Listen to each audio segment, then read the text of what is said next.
Asesinada una mujer en Murchante. Según fuentes de la investigación, el presunto agresor que se ha dado a la fuga sería su cuñado y la habría acuchillado en el interior de este vehículo. La policía foral le busca. Había salido de la cárcel hace unos días y tiene numerosos antecedentes.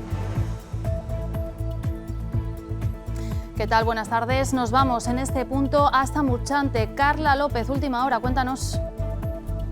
Una mujer ha sido asesinada aquí esta mañana en la localidad ribera de Murchante sobre las 10:20 de la mañana. Según indica Policía Foral, estaríamos ante un caso de violencia en el ámbito doméstico, ya que al parecer el presunto autor de los hechos sería el cuñado de la víctima. En unos momentos os ampliaremos esta información.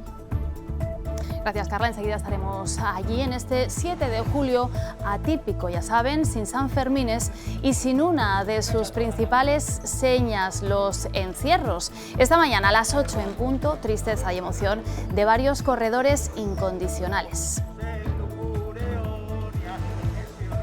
Este año ha sido un mazazo a nivel personal mucho más duro. Es muy triste, claro, es una sensación triste total.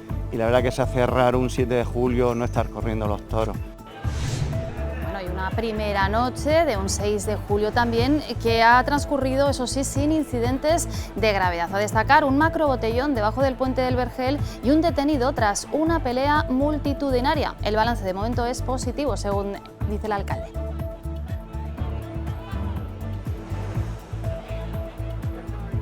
El balance ha sido muy positivo, ha habido muy poquitas incidencias, alguna actuación lógicamente por exceso de acumulación de personas en algunos ámbitos, pero mi visión global es muy positiva. Bueno, lo que no ha faltado en este 7 de julio, de nuevo sin Sanfermines, han sido los tradicionales vermuts, como ven en el centro de Pamplona. Algunos de blanco y rojo, eso sí, con la esperanza de celebrarlos el año que viene. Al ser 7 de julio, digo, aunque haya pandemia o no, el 7 de julio es San Fermín. Pedir un poco el cuerpo, venir a lo viejo, ver un poco el ambiente y pues tomar algo. Una tranquilidad absoluta. Sí, hombre, está diferente, pero bueno, nos apetece mucho venir aquí. Aquí está bastante vacía para lo que es un 7 de julio.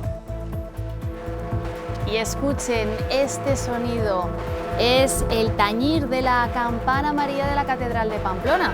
A pesar de que no hay fiestas, hoy ha sonado así para que los canónigos recen los laudes de San Fermín.